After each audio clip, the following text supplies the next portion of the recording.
start off, does anyone have any questions? Just raise your hand and I'll go to you. Anybody? Okay, so, oh wait, yes, I'm coming.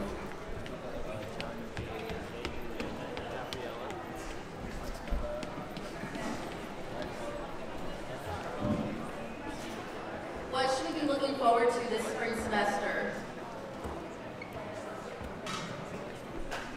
Caitlin, do you want to introduce yourself?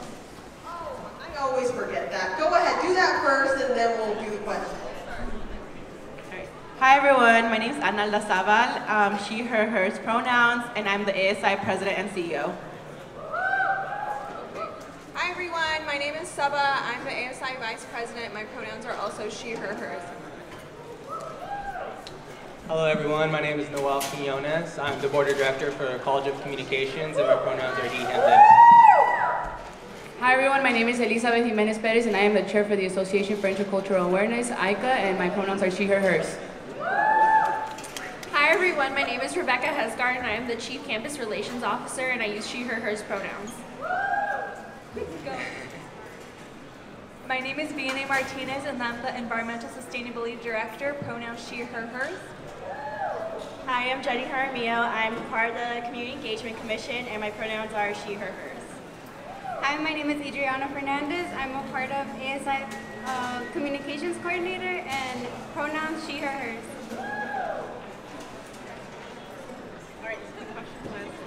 The question was asking about your goals for the semester.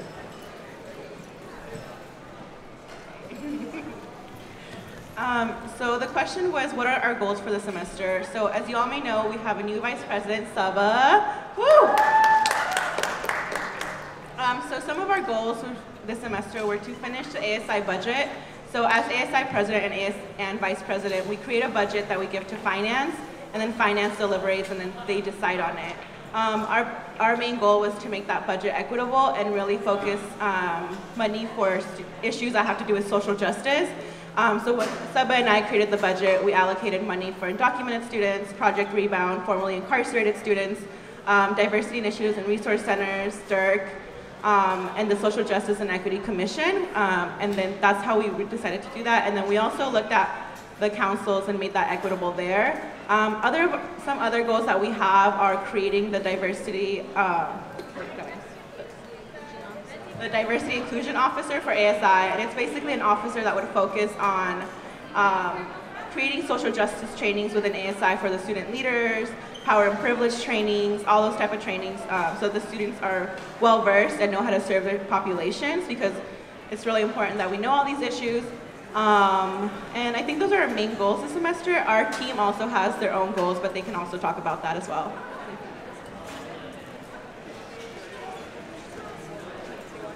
Did anyone else want to answer the question? I think the question was also what are the events to look forward to for the rest of the semester. So spring concert is May 4th. Yeah! If you stay tuned on our social media, we'll be releasing who the artist is going to be. That's probably the biggest event that's upcoming for the next semester. If you follow ASI CSUF on our Instagram or our Twitter, you'll be notified of all of the events we'll be having for the remainder of the semester. So for AICA, just a little bit of AICA. So AICA is like the umbrella of most of the cultural clubs here on campus. We are a funding council, and we're here to like promote, just our different multicultural organizations here on campus. So we are actually going to be having our Social Justice Week on March 18th to the 21st. We are working with the Diversity Initiative Resource Centers. Also, some people that are partnering with us is the Male Success Initiative. Able Advocators is helping us out, and just like the different groups part of AICA. So we will be having 2 workshops per day, one from 12 to 1 and the second one from 5 to 6. The first one's going to be in the TSU Legislative Chambers, and the second one will be happening in the Brave Space area and the DIRC offices. So I am the Board Director for the College of Communications, and within the College of Communications, are there any communication students out here? Okay, awesome. So one of the big major goals my co-director Mark and I had was establishing a new Student Success Center. So as of right now, we were allocated a space for that to happen. And so that is something to look forward to. The quickest timeline is probably after spring break, and then anything else, or a more feasible timeline is probably going to be fall 2019, but a Student Success Center for the College of Com will be coming soon. Community colleges and CSUs to fix financial aid for students. And then really quickly, so some of my, some things that I'm overseeing that are coming up this spring are doing more of our second round of our advocacy initiatives that include our ASI Mobile Food Pantry. We just had one this week, and we're going to have another one in April, food distribution date. And then we're doing our second round of ASI roundtables. So if you would like to continue talking to student leaders about specific concerns, look out for that on our ASI social media. So on April 22nd is Earth Day. So on that whole week of Earth Week, there's going to be a lot of events around campus. The Environmental Sustainability Commission is going to be having an expo that Tuesday during Farmers Market, so in front of the TSU. And there's going to be a lot of giveaways and fun interactive events. And that next day on Wednesday, we're going to have a green career panel. And there's also going to be a DIY here in the Grand Staircase Studio. And that Thursday, we're going to be partnering with ASI Films and be screening WALL-E. Thank you. And just to mention, if you do ask a question, you can come down here either at the end of the event or when you have to leave to get a free t-shirt for Social Justice Week. And if your size isn't there, you can always go back to the ICA office to get the size that you need. So you can go ahead and get a shirt whenever you can. But does anyone else have any other questions? Hey y'all, so most of you know me.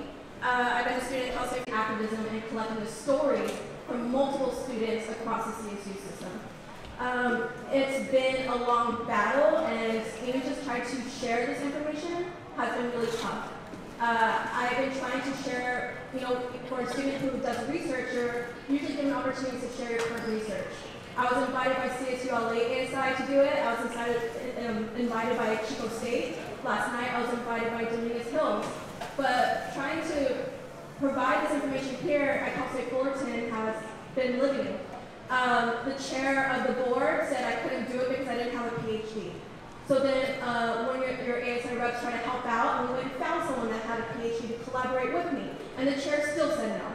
This is years of student activists feeling like they don't have an insight to 20+ student leaders staring at you, wondering why the heck you're there and why should they listen to you. You have to go in there and establish your credibility. And while you're there, and sometimes you only get 1 minute to do all of that in public comment. That's the time limit. You won't get to tell them all about your concerns. That's so problematic. And that's just the starting point of why it's so bad. I've been there so many times, and you can't help but get nervous when you're up there. It's like a sales pitch. And when we get them to help us or have some type of reaction, if there's no assertive pressure on them, I believe they would never actually help out students. I have so much data backing this up across the CSU. I also have data of student leaders abusing and putting pressure on other student leaders and bullying them. I'm going to be honest with you. I'm a student leader. I'm a transfer student. I got into this position and I just wanted to help in any way that I could. You have that data to back it up, but what we want to say is that, well, me personally, is that I will check in with the BOG chair to express your concern and see why, or the policy behind the PhD. As to why I believe that it's been like this for years, I think there's a lot of institutional barriers within ASI that people like me or students from activist organizations are not used to. So when we come in here, we're like, I don't know what to do with this. Like, I don't know how to get over this barrier. So that they could vote, and vote for leaders that will represent them and will represent our beliefs. I know that this year we definitely tried to do more outreach applications that you can apply and be an ASI and change the system, because how else are we going to change it? I think outside, speaking from the outside and being vocal is so important. It always does things like these. We have students outside always voicing their concerns, holding us accountable, and that's so necessary. But I guess from just personal experience, like, yeah, there's a lot of barriers within ASI.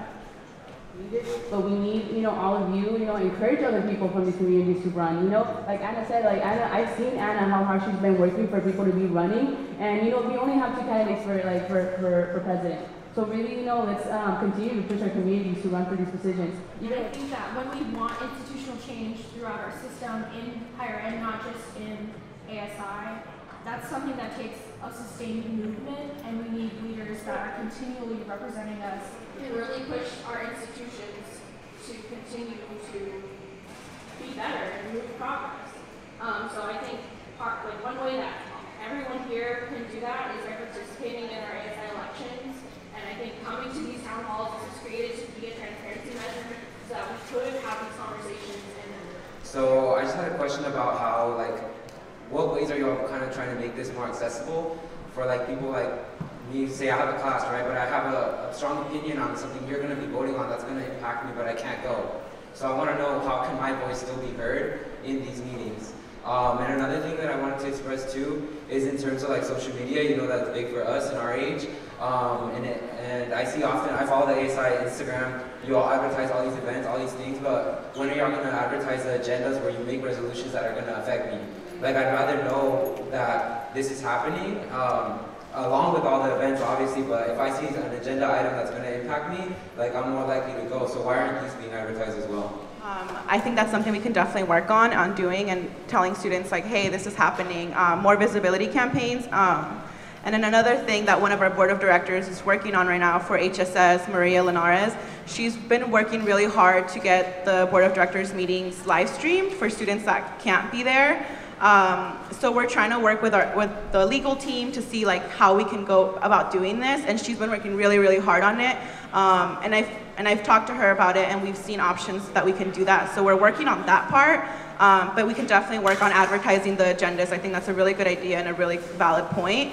But other ways that you all can be engaged with your student leaders that is not going to the board meetings, I think petitions are really important, letters of demands that you all want. I think there's a lot of, their office hours, their emails, you can send them emails. And then this is all posted on our ASI website, but this is something that we can still work on advertising more. But yeah, these are all things that we can work on and do.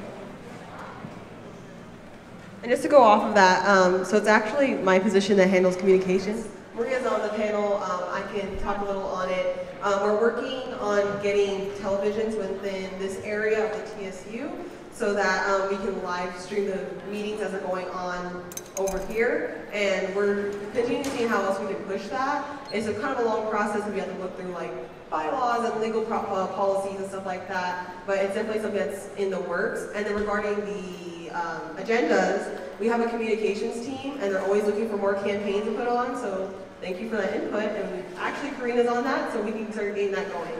But thanks. To run for these positions so we could also influence change. However, it's also important for y'all to recognize that we are taking steps and measures to try to get in there. A perfect example is lowering the GPA requirements that did not pass. So that's one of the ways that could help us get into that door, and it's not passed. So y'all also need to help us get into that door if y'all are also in that position.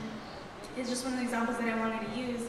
And so to get to my question, a lot of your platforms centered around diversity and advocating for students, and we know that a lot of you have everybody has advisors that are often influencing the roles that y'all play in trying to advocate for us marginalized students. And then we have an event that was put on not too long ago, the Great Sham of Student Government, where a lot of troubling experiences were revealed. So my question to all of you, and I would really ask that all of you answer, is how many of you supported that event, the Great Sham of Student Government, and how many of you felt that it's important to share those experiences that were shared in the Great Sham of Student Government? Just to clarify your question, you were asking how we felt about that specific presentation and that event if we attended? So to clarify, my question is, did you support it? If you were unable to attend, that's understandable. However, do you support the actual event, the existence of that event, the fact that troubling stories were shared in that event? Do you support sharing those stories? I think throughout my time in student government, I have felt many of those things that were talked about in that presentation, and from what I heard about, it's hard being in these student leader positions. Sometimes it feels toxic, it feels like you don't want to be here anymore, and I think that's something that's felt across student government. in terms of students being able to share those voices and sharing their stories, it's always important. And if this is a wide enough spread measure that many student leaders feel, we're taking steps within ASI right now to figure out better support measures for future student leaders and to keep them more prepared for what's to come. So it's an ongoing conversation that we all need to be having.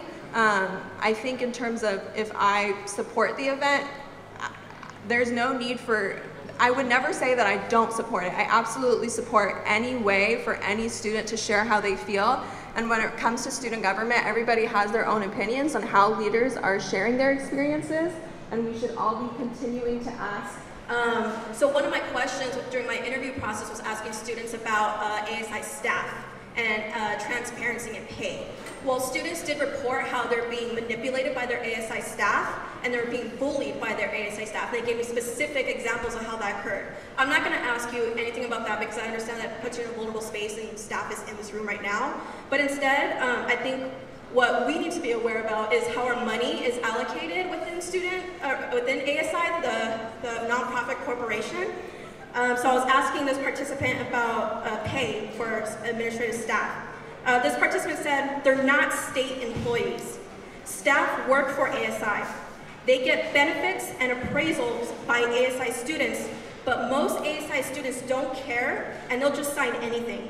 It's a safe place to keep a job with bosses who don't know whether or not you're even doing a good job. So I guess I would like to know, how are you all doing oversight with our ASI staff? Can we know how much they're making?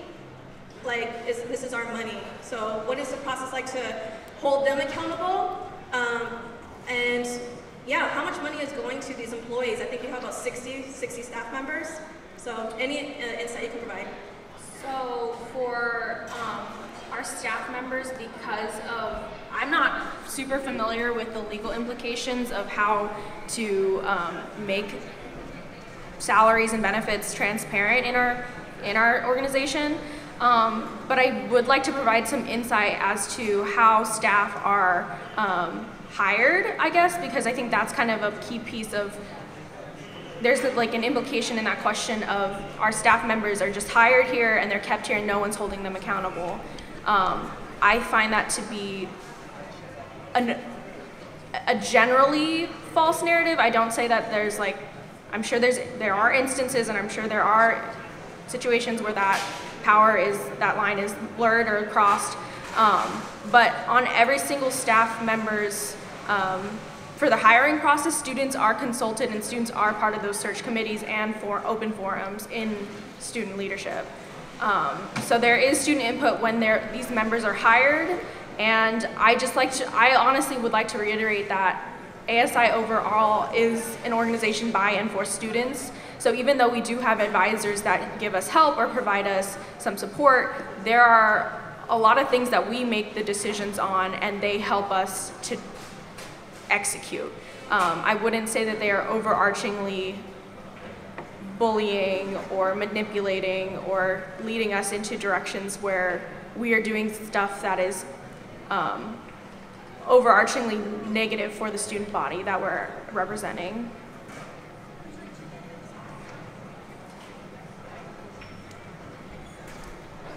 Anyone else want to answer? Or is that it? Okay. And then,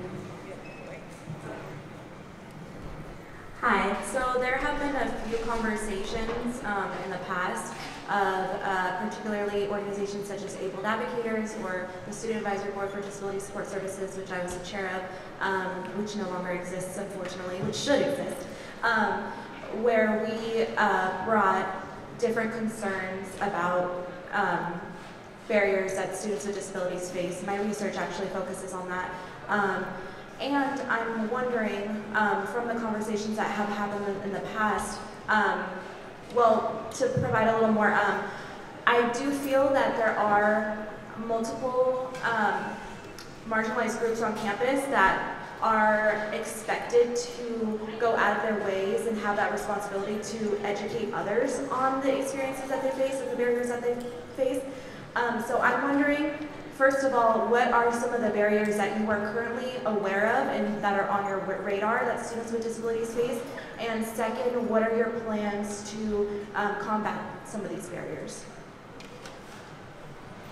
Was the lead for that roundtable, so they know more on that. And right now we're currently in the process of creating like a book type of thing, a report with all the issues that we saw, and then we plan to address them with university administration to see how we can create solutions for those issues. So right now I don't know, and I need to do better, and I need to go and look at that report and be like, okay, like these are the issues. But yeah, I don't want to sit here and pretend like I know what you all face. But we do want to hear you out, and we are listening, and with that report we do plan on doing something and giving it to President Virgie, to VPEs, to AVP, to Michael Renaud, and saying like, what can we do to address these issues and what are some solutions for them?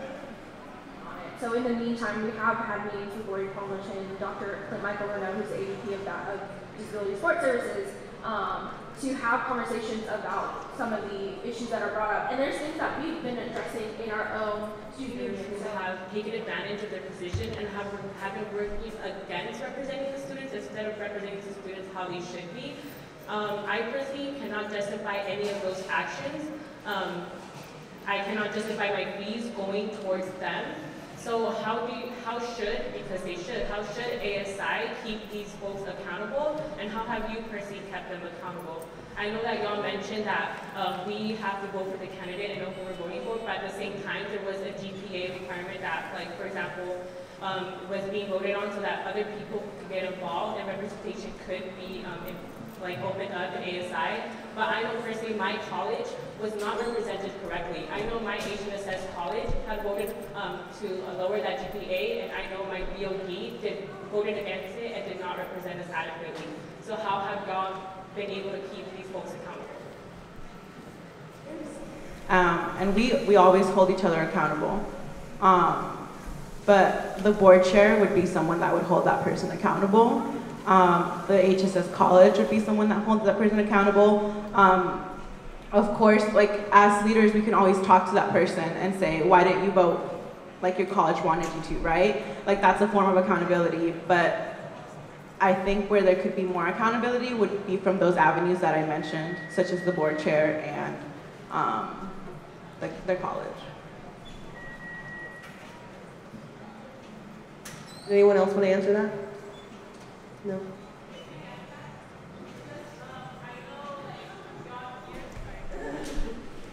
Because I'm sure y'all hear about this going on, because students hear it and we're not in ASI, so I'm sure y'all have heard it. So I know you said the chair, keep them accountable, but if y'all heard something, why hasn't anything been said or made public to these students? Because y'all are working for us.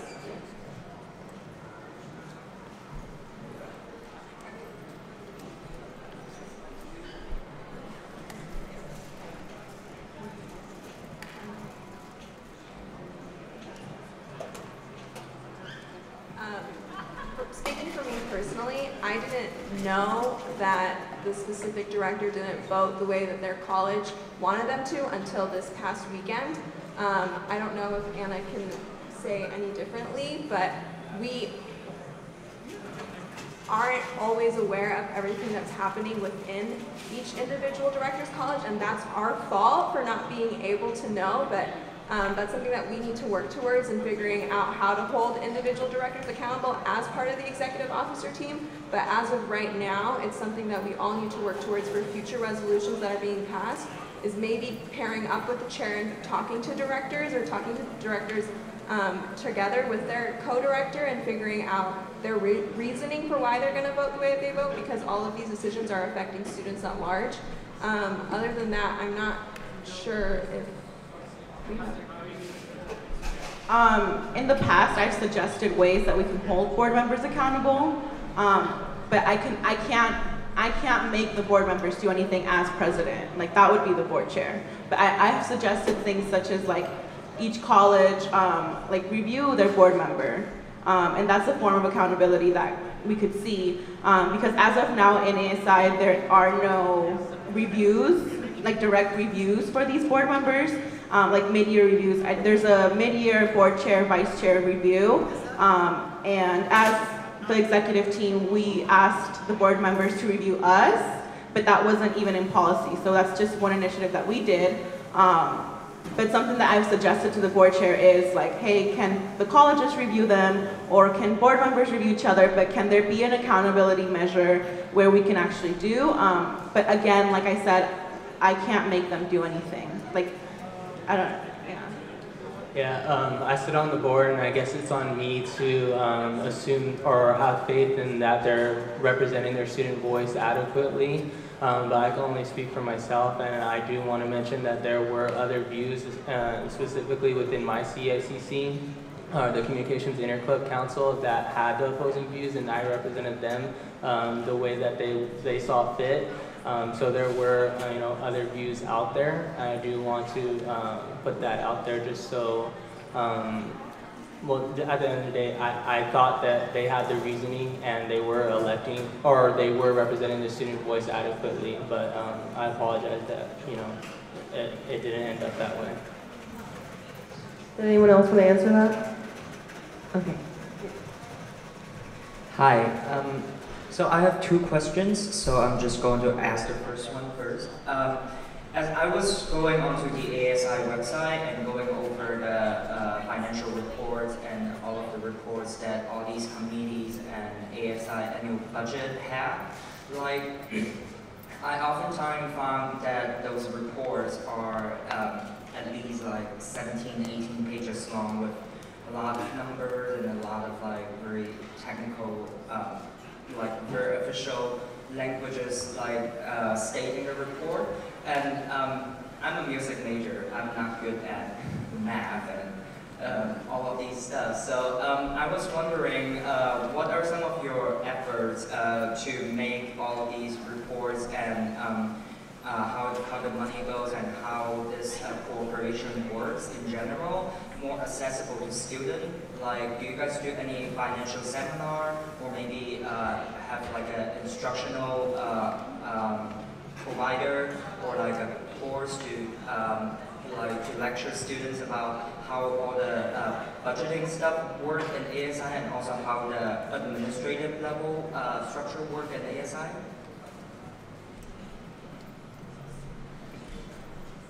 So there's two questions, right? First question is, what are we doing to make ASI finances more accessible and like understandable? And then the second question is, I forgot it already. Oh, okay. So I think something that we did in previous semester and in years past is kind of like a fee transparency video, so you understand what the different fees you're paying for, what they go towards within ASI. So that's something that we've done in the past and we can put up again. That's a video that we've done. The second thing that we can work on is we can work with our vice chair treasurer who sits on the board to kind of do something that's more palatable and easy for students to understand of how the individual finances work. Anna and I worked on the budget that's going through deliberations right now in the finance committee, and just she and I had a hard time understanding what was going on, what does all of the money mean. And I think our vice chair treasurer did a good job this year of asking councils to come in and present on what the money would be used for. But I think something that we all can work on is figuring out how to take that information and bring it back out to students. And my second question will be, I really appreciate how the current administrative, like this government, is more focusing on the diversity side of the campus. But I also want to ask, what are some of your efforts to expand the income and the revenue for student activities and organizations? Because I feel like a lot of our programs are really growing very rapidly in recent years, and there are more and more student organizations and activities going on campus. And I just want to know, what are some of the efforts that you did or will do to improve the budget for student organizations and activities? Thanks for your question. So just to clarify, your question is how can we allocate more money to student councils? So this year we were working with a really tight budget because of the $15 minimum wage increase. And because we have less enrollment, we had a tighter budget. So this year we did have to work with that tighter budget. Something that I've seen while creating that budget is that not all of our fees go to student, how do I say that? Okay, so within the fee that you all pay, about $1 million goes to athletics.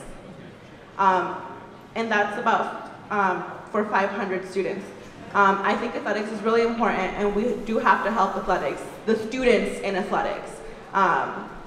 So that's something that I actually do want to take a look at to see where that money that we're giving athletics is going to. Is it going to student scholarships, or what is it going to? But really taking a look at how our fees are distributed, because most of our fees do go to the TSU and not to student-led things. I don't know if that makes sense. But as president, that is something that I can take a look at. I cannot change it because it would take a really long process, but it is something that I can begin taking a look at and recommending for the next president to take a look at as well and see if we can make some changes there. Another thing would be raising student fees, and that's something that as president, I personally do not believe in at all. Raising student fees to me is terrible, because why would we make students pay for more things when they're already struggling with so many things? So I think really looking at our budget and how much students are paying in, and really seeing if it's allocated well. Because to me, in my opinion, right now, maybe it's not allocated the best. Anyone else want to answer? Yeah, I also want to say that there are other factors that we have to consider as an organization as well, externally, such as like the minimum wage going up and having to pay student employees $15, and then just looking at our fixed expenses, things that we have to pay, like insurance and whatnot. But out of that $78 that each and every student pays, $7.86 of that goes to the funded student orgs. And what we look at is we look at like their past organizational history and how much they've been spending, and also the impact that their organizations are having on campus and for students. So there's a lot of different factors that we consider when determining that budget. And as Anna said, it is a tight budget this year, especially because the projected enrollment has gone down. But really, what we want to do is pass a balanced budget and make sure that the funds that are being distributed to students are serving in the most equitable way possible. So right now we're looking at the week we come back from spring break. That week, the first week, or I guess not the first week, so the second week in April, we're looking at April 10th, and we're in the communication with the Humanities and Social Sciences Interclub Council to see if we can collaborate, because that is their Humanities and Social Sciences Week. So we're looking at that collaboration. We're looking at April 10th, but it's not solidified yet. I liked that your question was so direct. So we are still, there isn't an official release date of when the artist will be released. You have to stay tuned to our social media and potentially our podcast as well as to when we'll be releasing who the artist will be. Are there any other questions? Okay, so we're getting a lot of talk about roundtables. Can we explain what roundtables are? Yeah, so Anna mentioned it a little bit before about how this was an advocacy initiative we created to connect further with student communities that are either historically marginalized or underrepresented in ASI. So this town hall was a great measure that we kicked off in the fall as well, and that kind of helped start the conversation between student leaders and the student body. And then this semester we're continuing that project by reconnecting with those communities, continuing to be in communication, have that open line of communication between student leaders and communities, and then... Are these going to happen more often in the future, or is it still going to be like once a semester? So I actually plan these events, so I guess I'll answer it. So this is the first year that town halls have been a thing. So it was kind of trial run, doing it once a semester to see how it worked. And luckily we're getting a good response from them, so that I would encourage next year's CCO to do these at least 2 times a semester or more. It's at whatever their disclosure is. And yeah, that's what we're looking towards, but thanks for supporting it. How often would you like them to happen? I think twice a semester is a good approach.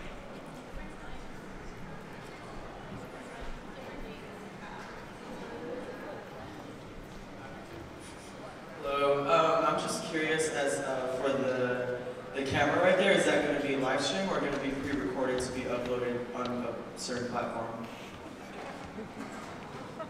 I'm going to go to art.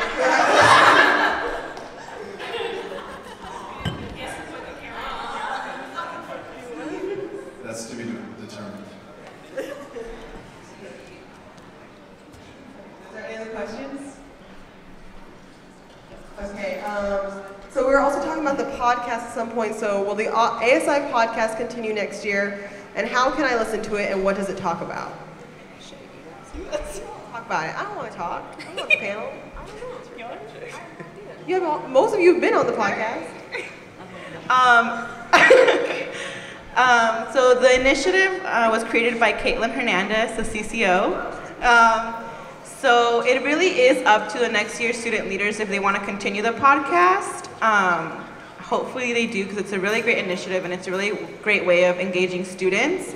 But right now they're every 2 weeks. On Tuesdays they are released and they are on Spotify, Apple Music, iTunes. I think that's it. But yeah, go and listen to them, and basically what they're about, they highlight each time a different student leader and events that are coming up for that. But yeah, they're really cool. You should listen to them. Are there any other questions? Okay, how can we get politically involved through ASI? I feel like we touched upon this a little bit, but what else could we do? For Lobby Corps, you guys we have meetings every other Wednesday from 4 to 5, and we talk a lot about like different governmental issues and different different legislations that are happening that can affect students. And you guys can feel free to go there, and we'll be happy to have you. Okay, any other questions from the audience? Okay, what have you all done to help undocumented students? All right, so we've done multiple efforts. So one of them, in the budget that I created, I allocated a $10,000 budget for undocumented students, for undocumented student scholarships. Right now, undocumented students only get $500 one-time scholarship per semester. So we increased that from $500 to $1,000 per student, in total being $10,000 a year, for 5 different students each semester. That was a little confusing. And then another initiative that we've done is we have a round table for undocumented students as well, so that they can come and voice their opinions and concerns. And then also at the California State Student Association that Megan sits on, woo! She's been a really great ally. She's been helping over there, and we've been working on some initiatives to pass bills that would expand the Cal Grant for undocumented students.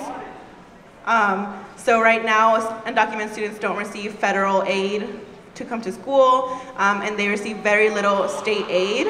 So we've been advocating for bills that would expand that, and we've also been looking into our universities and all the 23 CSUs to see if undocumented students that don't have DACA or documentation, the work permit, can work in the universities through a stipend-based system. So we're conducting that research along with other campuses as well. So for ICA, like I said, we are having our Social Justice Week on March 18th. So it was really important to have, just representation from the undocumented, student population. So there will be actually a workshop dedicated to separation of families. So it's a great opportunity for students to share their stories and for other students to get to know some of the experiences. So I hope you all can make it out there and just be more aware of what's happening. If I didn't run for a position, how can I still get involved? There's still other possibilities of you being on different parts of ASI. Like for example, ICA, we will be having our elections very soon, within the next few weeks. So if you're interested, email me at ica@fullerton.edu, but there's still a way for you to get involved in ASI. Any other questions from the audience? Okay, last question I have from here. What have you all worked on after the feedback you received from the first town hall? So some of the questions that were asked were very similar to these, such as like what have we done for undocumented students, what have we done to expand diversity and inclusion in ASI. So for undocumented students, like we shared, we've done a lot of initiatives there and increased the funding. And then for the diversity piece of it, Saba and I and the whole executive team, we've been working on passing a new officer that would focus on social justice. So there's a lot of different ways that we get feedback, and Town Hall is one of the really great initiatives that I'm glad that we started this year at ASI. So for example, I think at the last Town Hall, a question even came up about environmental sustainability and how are we going to rid of single-use plastics in our Tyson Union food court. And things like that is really important because it goes back to, like, we take that into consideration, take it back to our areas. So like our Environmental Sustainability Commission really took that to heart and has been in constant communication with our Titan students and our board of trustees, our different campus partners with our food court. And we really, I think I just want to reiterate that, like, we really value all of you for coming out and supporting, and thank you for having these questions and engaging with us in these difficult conversations to really get to the heart of what's going on in our student government. So we definitely hear you, and that's why we're continuing these different advocacy initiatives like Town Hall, like roundtables, like the resolutions we're creating.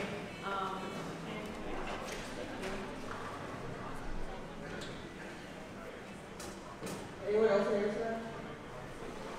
Are there any last comments, questions, concerns, anything for our panel? No? Okay, we'll wait for it. Go ahead.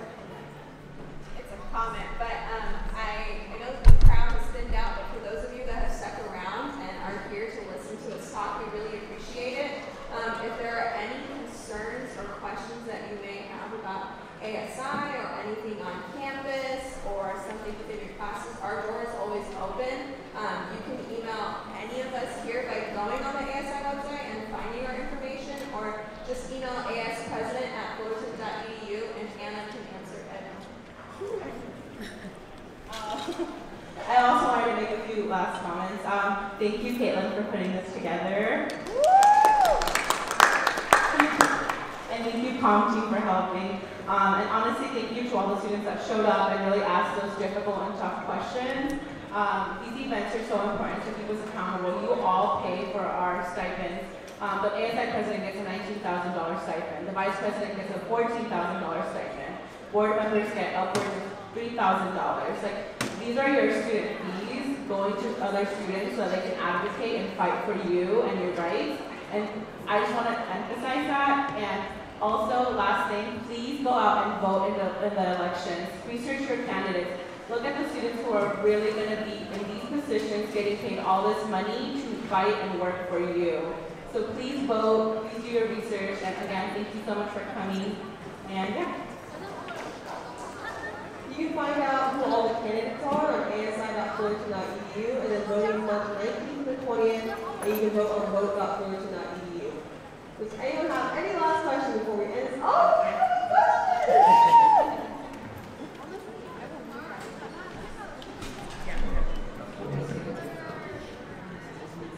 I want to say thank you, Saba, because you reminded me of the question I had forgotten. So my question is, do you guys have control over like when our classes occur? Because I know, at least for me, I've had a problem where I have to take a certain course, but it's only offered in the fall, or it's only offered online. What is being done about that? So wait, really quick, what's your academic college? Like, what's your major? You know? Bio and psych. So you're, ooh. Natural science and mathematics. So I think that's some really great feedback to go back to your ASI board of directors, Jessica and Kristen, that are representing the College of Natural Science and Mathematics, because they meet regularly with the assistant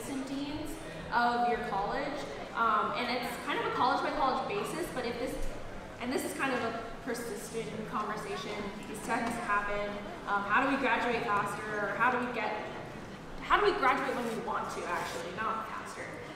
So that's an ongoing conversation that a lot of us have with the administration of our campus through Academic Senate. So I sit on Academic Senate along with Tristan, who represents your college. So that's something that we can definitely bring up. And I highly encourage you to reach out directly to your directors to help you figure out what specific classes that you're looking to get more access to. I think Rebecca pretty much answered the question. I can follow up with you and give you the email for the director that represents your college. I know specifically for NSM, we have difficulties figuring out how we're going to graduate in time because there's so much that we want to take, and it's a continued issue in our college that things are only offered one semester every 2 years or things like that. So like Rebecca mentioned, it's something to talk about with the dean of the college and the assistant dean. And I've had personal conversations with President Bergie about this issue also, because it's not just within natural sciences and mathematics, it's in colleges across campus. But I'll follow up with you and give you email information so we can connect you with whoever is necessary to address the concern. Are there any last questions? Okay, well, thank you everyone for coming. There's plenty of food left. Take some home or something. Just go ahead and take more food. We have lots of tacos left, but thank you.